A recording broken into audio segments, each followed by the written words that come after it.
खुदा हाफिज मूवी के चैप्टर 1 में हमें दिखाया जाता है कि कैसे बाहर की कंट्री में नरगिस को किडनैप कर लिया जाता है और वो कैसे बड़ी मुश्किलों से बच पाती है। और यहाँ से सीन शिफ्ट होता है 1 साल बाद, जहाँ आज भी नरगिस उस सदमे से बाहर नहीं निकल पाई होती है। तो ये दोनों एक डॉक्टर के पास जाते हैं जहाँ पर नरगिस का इलाज 1 साल से चल रहा होता है। तो डॉक्टर के पूछने में नरगिस रोते हुए उसे बताती है कि आज भी सब कुछ पहले जैसा ही है। लोग बार बार उसे याद दिलाते हैं कि मैं वही लड़की हूँ जिसका बाहर देश में अपहरण हुआ था।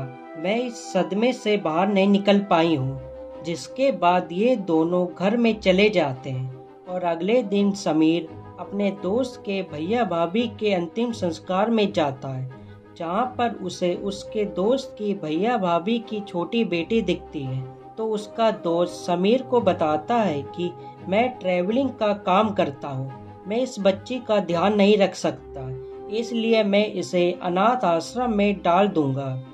तो समीर उससे उस बच्ची को अपने घर ले जाने के लिए पूछता है। तो उसके मान जाने के बाद समीर उसे अपने घर में ले आता है, जहाँ पर पहले से उसकी बीवी नरगिस होती है, जो उसे देखने के बाद समीर से कहती है कि ये कौन है और ये यहाँ पर क्या कर रही है। तो समीर उसे सब कुछ बता देता है, जिसे सुनने के बाद नरगिस समीर को कहती है कि मैं इसे अपने कमरे में नहीं सुलाऊंगी, तुम इसे दूसरा कमरा दे दो। जिसके बाद समीर उस लड़की को लेकर दूसरे कमरे में चला जाता है। और अगले दिन जब नरगिस नंदिनी को अकेला खड़ा हुआ देखती है तो उसके मन में कहीं ना कहीं उसके लिए सिंपैथी आ जाती है। जब शाम को समीर काम करके लौटता है तो वो नंदिनी के लिए चॉकलेट खिलौने लेकर आता है, जिसे नरगिस भी अपने कमरे से देख रही होती है। तो उसे भी उस बच्ची को देखकर कहीं ना कहीं खुशी होती है। जब नरगिस डॉक्टर से मिलने के लिए जाती है तो वो उसे समझाती है कि तुम्हारी तरह नंदिनी भी डिप्रेशन से जूझ रही है, उसे भी तुम्हारा साथ चाहिए। जिसके बाद जब नरगिस घर में आती है तो वो नंदिनी को बाहर खेलने के लिए भेज देती है, जहाँ पर उसके ऊपर एक कुत्ता हमला कर देता है। तो नरगिस आकर उसे कुत्ते से बचा लेती है, जिस वजह से ये दोनों ही घायल हो जाती हैं। और नरगिस उसे लेकर हॉस्पिटल में आ जाती है, जहाँ पर दवा लेने के बाद ये दोनों वापस से अपने घर में आ जाते हैं, जहाँ पर नरगिस को भी अब नंदिनी से प्यार हो जाता है। और रात को जब समीर घर में आता है तो नंदिनी नरगिस के साथ उसके कमरे में सो रही होती है। और अगली सुबह जब समीर उठता है तो उससे पहले नरगिस नंदिनी को नाश्ता करा रही होती है, जिसे देखकर समीर को भी बहुत अच्छा लगता है।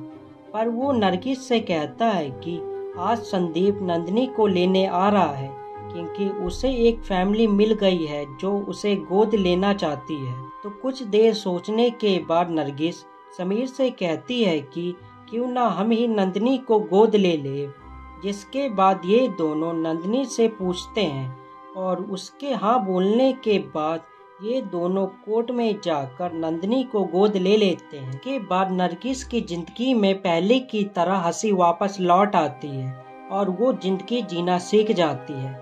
तो एक दिन जब नंदिनी स्कूल जाती है तो वहाँ पर उसे लेने के लिए कोई रिक्शा नहीं आता, जिसके बाद वो दोनों पैदल ही घर जाने लगती हैं और आइसक्रीम लेने के लिए एक दुकान में रुकती हैं। तो उसी वक्त वहाँ पर गाड़ी से उसी स्कूल के कुछ बच्चे आकर उन दोनों को उठा ले जाते हैं, जिसे वहाँ पर खड़ा हुआ आइसक्रीम वाला भी देख लेता है और वो स्कूल में जाकर बताता है। जिसके बाद स्कूल वाले समीर को फोन करके स्कूल में बुलाते हैं, जहाँ पर पहले से पुलिस उस बच्ची के बारे में पूछताछ कर रही होती है। और गाड़ी के अंदर हमें उस लड़के को दिखाया जाता है जो उस लड़की को पहले से जानता था, पर वो छोटी लड़की तो उनके साथ गलती से आ गई होती है। जब वो पुलिस स्टेशन के अंदर बैठे होते हैं तो वो पुलिस वाले उनकी FIR नहीं लिखते। जिसके बाद समीर वहाँ से बाहर आ जाता है, जहाँ पर उसके पास नरगिस का फोन आता है तो समीर उससे झूठ बोल देता है कि नंदिनी संदीप के साथ घूमने के लिए गई है और वो शाम तक उसे घर छोड़ देगा। जिसके बाद वो उस आइसक्रीम वाले बाबा को लेकर खुद ही नंदिनी को ढूंढने चला जाता है और वो जा पहुंचता है एक चौराहे पर, जहां पर एक दुकान में लगे कैमरे से उसे पता चलता है कि ये गाड़ी शहर के बाहर गई है। और दूसरी तरफ हमें उन पुलिस वाले को दिखाया जाता है जिन्हें भी पता चल जाता है कि उनका अपहरण किसने किया है। इसलिए वो एक ठकुराइन के पास जाते हैं तो वो वहाँ से उस गाड़ी वाले आदमी शैलेंद्र को फोन करती है और वो उन्हें बताता है कि उन लड़कों ने उन दोनों लड़कियों के साथ गंदा काम किया है। जिसके बाद वो उस मीट काटने वाले आदमी को अपने फार्म हाउस में बुलाती है। जब वो वहाँ पर पहुँचता है तो हमें पता चलता है कि वो जो लड़का है जिसने उन बच्चियों को अगवा किया होता है, ये उनकी दादी होती है। वो उस आदमी से कहती हैं कि तुम उन बच्चियों को काट कर कहीं फेंक दो और हमारे बच्चे को अपने पास रखो। तो वो वहाँ से निकलकर शैलेंद्र को फोन करके उनका पता पूछता है और दूसरी तरफ समीर भी उन्हें ढूंढते ढूंढते वहाँ पर पहुँच जाता है, जहाँ पर उन बच्चों ने पहले उस गाड़ी में आग लगा दी होती है, पर उसके अंदर वो बच्चे नहीं होते। इसलिए समीर कुछ गांव वालों के साथ मिलकर उस खेत में ढूंढने लगता है और कुछ देर ढूंढने के बाद वो दोनों बच्चे उन्हें मिल जाते हैं। जब वो उन्हें लेकर जा रहा होता है तो वहाँ पर पुलिस के साथ साथ मीडिया भी आ जाती है।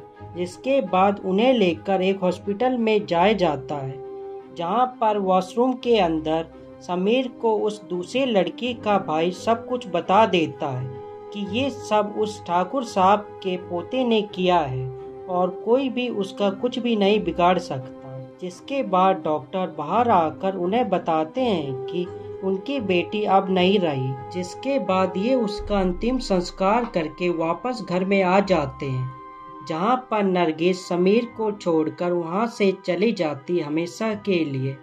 तो समीर वहाँ से पुलिस स्टेशन जाता है उनसे उस केस के बारे में जानने के लिए, तो वो उसे कुछ नहीं बताते। जिसके बाद समीर पुलिस वाले का पीछा करते हुए उसके घर में पहुँच जाता है, जहाँ पर वो उसे सब कुछ बता देता है कि ये सब किसने किया है। और वो जब समीर को पैसे का लालच देता है इस केस को रफा दफा करने के लिए, तो इस बात में समीर उस पुलिस वाले को बहुत मारता है। तो उसे बचाने के लिए वहाँ पर कुछ पुलिस वाले आकर समीर को पकड़ लेते हैं। जिसके बाद जज उसे 1 साल की सजा सुनाता है और उस हवेली के अंदर ठकुराइन अपने आदमी को समीर को मारने के लिए कहती है कि ये हमेशा के लिए सरदर्द बन सकता है। तो जेल के अंदर एक दूसरी गैंग का आदमी समीर के पास आकर उसे कहता है कि कल तुम्हें जेल के अंदर एक आदमी मारने के लिए आ रहा है और मैं तुम्हारी सीधी तरह से मदद नहीं कर सकता, पर तुम ये चाकू अपने पास रखो। और अगले दिन जब जेल के कुछ लोग उसे मारने के लिए उसके पास आते हैं तो समीर उन्हें एक एक करके मारना शुरू करता है, जिस चक्कर में वो भी घायल हो जाता है। तो उसकी मदद वहाँ के कुछ लोग करते हैं। जिसके बाद समीर उनके लीडर को मार देता है और बाहर वो लड़की जिसके साथ गलत काम हुआ था वो होश में आकर मजिस्ट्रेट साहब को उन लड़कों का नाम बता देती है जिसने उसके साथ गलत काम किया था। और बाहर हमें ठकुराइन को दिखाया जाता है जो वहाँ पर समीर की वाइफ नरगिस के घर में जाकर उसे धमकाती है केस वापस लेने के लिए, तो वो उसे केस वापस लेने से मना कर देती है। जिसके बाद हमें जेल के अंदर समीर को दिखाया जाता है। के पास वही आदमी आकर उससे कहता है कि बाहर तुम्हें मेरे आदमी मिल जाएंगे जो तुम्हारी मदद करेंगे। और बाहर आकर समीर एक प्लान बनाता है उनके अड्डे में जाने के लिए और वो अपने कुछ आदमियों को लेकर उनके अड्डे में पहुंच जाते हैं, जहां पर समीर और उसके आदमी एक एक करके उनके आदमियों को मारते हुए अंदर की तरफ जाने लगते हैं। यहाँ पर उनके कुछ लोग उनका रास्ता रोकने की कोशिश करते हैं, पर समीर और उसके लोग मिलकर उन सब को मार देते हैं। और आखिरी में उस घर के अंदर जाते हैं तो वहाँ पर सिर्फ 2 लोग होते हैं, जिसमें उनका ड्राइवर शैलेंद्र और एक लड़का शामिल होता है। तो समीर उन दोनों को लेकर उस खेत में पहुँच जाता है, जहाँ पर शैलेंद्र उन्हें बताता है कि इस लड़की ने आपकी बच्ची के साथ गलत किया था और बाकी के 2 लोग मुझे नहीं पता कहाँ पर गए। जिसके बाद समीर उस लड़के को वहाँ पर मार देता है और शैलेंद्र को लेकर अपने घर में आ जाता है, जहाँ पर रात को उससे मिलने के लिए वहाँ पर पुलिस आती है। समीर वहाँ पर शैलेंद्र को पुलिस के हवाले कर देता है, तो पुलिस उसके बदले में वहाँ पर उस लड़के का पता दे देती है, जिससे उन्हें पता लगता है कि वो लड़का इस समय इजिप्ट में कहीं छुपा हुआ है। तो वहाँ पर समीर एक प्लान बनाकर वहाँ जाने के लिए तैयारी करता है। तो उसके साथ उस दूसरी लड़की का भाई भी जाता है और ये वहाँ पर पहुंचकर बंदूकें लेने के लिए एक टैक्सी कर बंदूक की बाजार में पहुंच जाते हैं, जहाँ पर उन्हें एक आदमी मिलता है।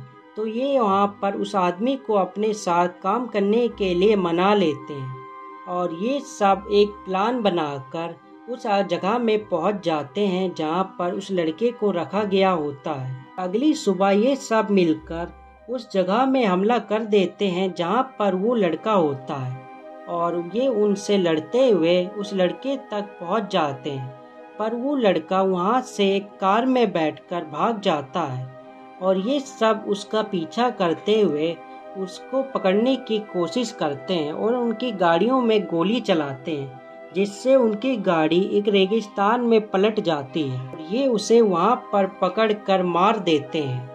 जिसके बाद ये वापस से अपने देश वापस लौट आते हैं। पर अगली सुबह जब समीर अपने घर के बाहर निकलता है तो उसके घर के बाहर बहुत भीड़ होती है, जो उसी की तरह वहाँ पर परेशान होते हैं। तो समीर उनकी मदद करने के लिए वहाँ पर तैयार हो जाता है। जिसके बाद ये मूवी यहीं पर ख़त्म हो जाती है और हम मिलते हैं एक नई मूवी के साथ अगली बार एक बेहतर एक्सप्लेनेशन के साथ। Good bye.